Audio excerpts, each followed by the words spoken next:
8. उस विला को खरीदने के लिए पापा ने ताऊजी से मिली जमीन के पैसे और हमारा घर बेच दिया। बिल्डर ने घर के सारे कागजात भी 3 दिन में बनवा दिए थे। जिस काम के लिए अक्सर लोगों को महीनों महीनों तक इंतजार करना पड़ता है, उस काम को हमारे लिए होने में 1 हफ्ता भी नहीं लगा। उसके बाद हम उस विला में रहने के लिए चले गए।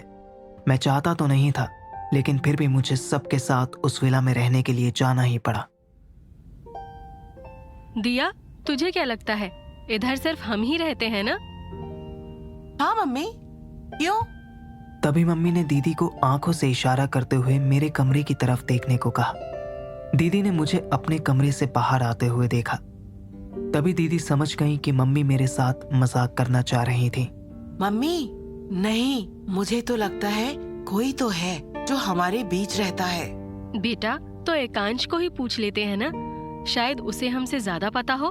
क्यों एकांश? क्या यार दीदी, सुबह सुबह आप टांग खींचने लगे। अम्मी जाने भी दो ना, आप भी दीदी के साथ शामिल हो गए। कितना अच्छा विला तो है, यहाँ कैसे कुछ बुरा हो सकता है यार, है ना मम्मी? अब वो तो तुम एकांश से ही पूछो। क्यों एकांश? तभी मुझे अचानक से ऐसा लगा जैसे कोई मुझसे भागते हुए तेजी से टकराया हो। एकांश, क्या हुआ? तुझे इस तरह झटका क्यों लगा? पता नहीं दीदी, मुझे कुछ तो छू कर गया था, लेकिन क्या था इसका पता नहीं चला और दीदी को बताने की हिम्मत नहीं हुई, क्योंकि मुझे मालूम था कि वो मेरी बात का यकीन ही नहीं करती। चल आजा, नाश्ता कर ले।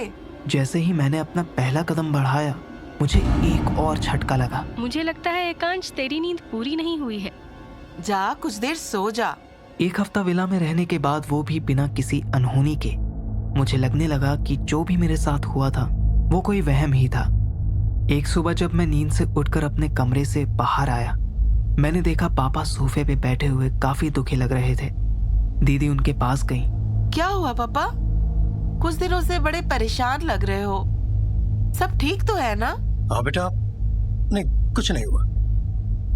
क्या तुम अभी तक ऑफिस नहीं गई? हाँ, बस निकल ही रही थी। क्या हुआ, कुछ बोलिए ना। मम्मी, आप ही बता दीजिए। अरे, विला को खरीदने में सारे पैसे खत्म हो गए हैं और अब हमें पैसों की कमी पड़ रही है, इसीलिए पापा टेंशन में हैं। ऐसा कुछ नहीं है बेटा, जैसे ही कोई नई प्रॉपर्टी की डील आएगी सब ठीक हो जाएगा, और जहाँ खुशी मिले वहाँ थोड़ी सी तकलीफ हो तो उसमें कोई दिक्कत नहीं है। मेरा मन तो मान गया था कि इस विला में सब कुछ ठीक है। अब तक तो मुझे सब कुछ ठीक ही दिख रहा था, लेकिन सब ठीक होने के बावजूद मुझे कुछ अजीब महसूस हो रहा था। आपको क्या लगता है, इस महीने आपको कोई डील मिलेगी? अभी कुछ कह नहीं सकता, कोशिश तो पूरी है कि कहीं न कहीं से कोई डील मिल जाए। किसी की बुरी नजर तो नहीं लग गई हमें? मम्मी और पापा आपस में बात कर रहे थे और ना चाहते हुए भी मुझे उनकी आवाजें सुनाई दे रही थी, और तभी मेरे मुंह से उस बात का जवाब निकल गया। किसी की नहीं मम्मी, उस साई की बुरी नजर जो इस विला में है। एकांश, तुम यहाँ कब आए और तुम्हारे सर से अभी ये भूत नहीं उतरा? इसे बोलने का कोई मतलब नहीं है।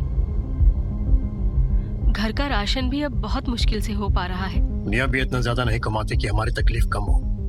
अभी तो किसी ना किसी तरह से उसी की थोड़ी बहुत कमाई से घर चल रहा है। तुम चिंता मत करो, मैं भी कोशिश कर रहा हूँ और नए नए लोगों से भी बात कर रहा हूँ, कहीं से भी थोड़ी बहुत तो कमाई हो। उसके बाद कुछ और दिन निकल गए, पर पापा की कोई भी नई डील नहीं हुई। एक दिन पापा ने दीदी को फोन पे अपने दोस्त से बात करते हुए सुना। अभी हाल ही में पापा ने एक नया विला खरीदा है। Congratulations! तो कैसा है घर? घर तो बहुत अच्छा है, लेकिन इसे खरीदने में ना काफी खर्चा हो गया, जिसकी वजह से अब प्रॉब्लम हो रही है। एक आइडिया दूं? क्या? बोल ना। तो उस विला को रेंट पे दे दे, ऐसे उस विला की देखभाल भी होती रहेगी और तुम लोग की थोड़ी कमाई भी हो जाएगी। आइडिया तो अच्छा है, लेकिन इसे लेगा कौन?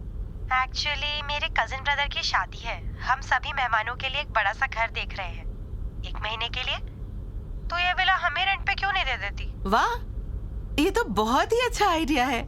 मैं ना अभी पापा से बात करती हूँ और तुझे भी बताती हूँ। हाँ, बात करके जैसे ही दीदी पीछे मुड़ी, उन्होंने वहां पापा को खड़ा पाया। पापा, अभी मैं अपनी दोस्त से बात कर रही थी, और उसको अपने विला के बारे में भी बता रही थी। हाँ बेटा, मैंने थोड़ा बहुत सुना। उसके कजिन ब्रदर की शादी है और मेहमान को ठहराने के लिए उनको ना एक बड़ा सा घर 1 महीने के लिए चाहिए। क्या हम अपना विला रेंट पर दे दें? ठीक है बेटा, अच्छा है, कम से कम इसी जरिए थोड़े पैसे तो आ जाएंगे। ठीक है, मैं आपको उनका नंबर भेज दूंगी, आप उनसे बात कर लेना। हाँ। उसके बाद पापा ने दीदी को दोस्त से बात करके विला को रेंट पे दे दिया और फैसला किया कि हम उनके बचपन के दोस्त सचिदानंद अंकल के पास रहने चले जाएंगे। जब हम सचिदानंद अंकल के घर पहुंचे, ओहो मेरे दोस्त, बड़े दिनों बाद मिले। अरे नया विला खरीदने के लिए बहुत बहुत बधाई हो। क्या बधाई यार, जब से लिया है तब से हम ठीक से रह भी नहीं पा रहे हैं। ऐसा क्यों बोल रहे हो यार? अपना घर होने के बावजूद हमें उसे छोड़कर दूसरे के घर पर आकर रहना पड़ रहा है। क्या बोल रहा है सुधीर? ये तेरा ही घर है, तू मेरे लिए कोई पराया थोड़ी है। फिर भी हमारी वजह से तुझे तकलीफ तो हो रही है। ऐसा कुछ मत सोच, तू जब तक चाहे तब तक यहाँ रह सकता है। नहीं, मैं तुम्हें इतना ज्यादा परेशान भी नहीं करूंगा। माफ कर देना हमें, बस 1 महीने से ज्यादा के लिए तुम्हें तकलीफ नहीं देंगे। अपने दोस्त के घर में शरण लेने के लिए पापा को अफसोस तो था, लेकिन अगले ही दिन से उनकी किस्मत फिर से पलटी। पापा को एक नई डील के लिए कॉल आया।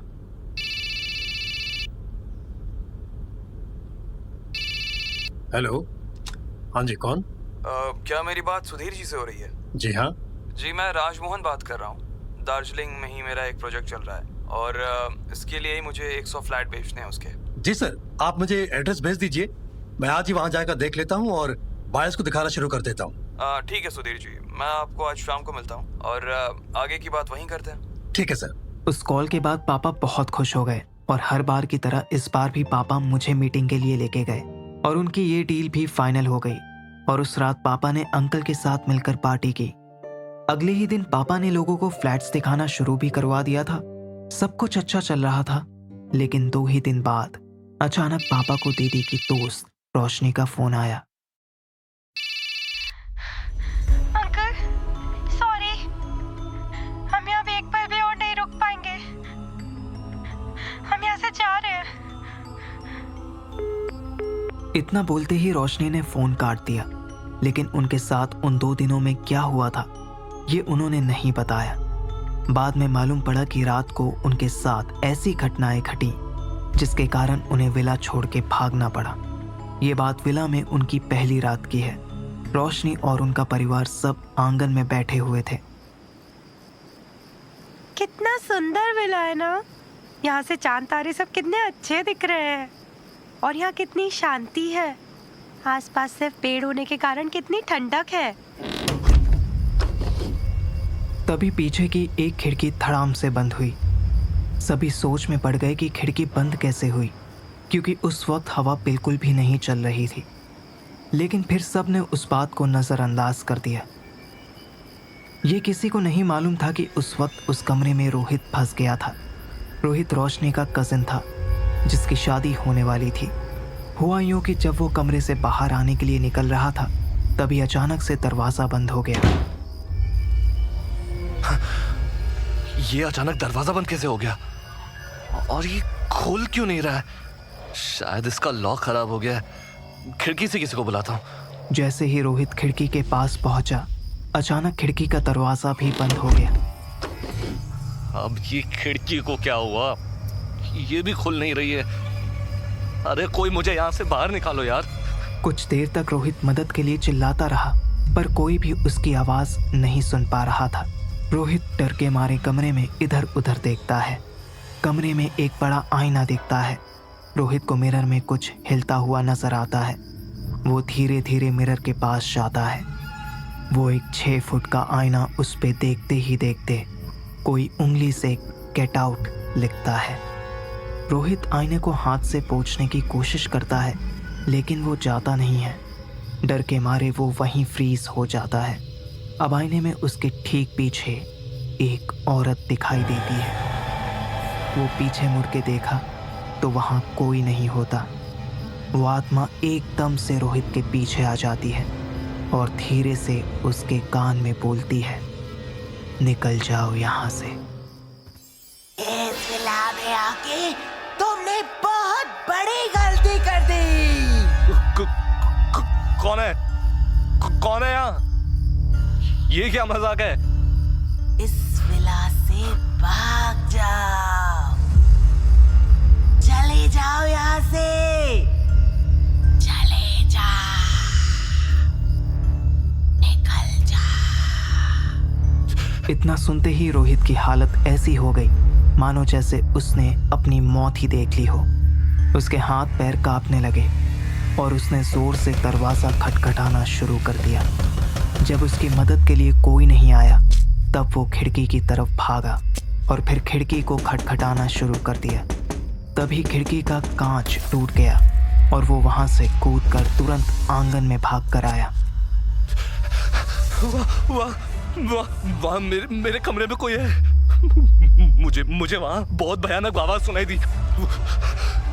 वहां कोई है। लेकिन किसी ने भी उसकी बात पर यकीन नहीं किया। सबको लगा कि उसने कोई बुरा सपना देखा और घबराकर ऐसा किया। उस हादसे के बाद सब सोने चले गए। रोहित, चल तू भी चलकर सो जा। नहीं, मैं उस कमरे में नहीं सोऊंगा। वो उधर ही होगी, वो उधर ही होगी।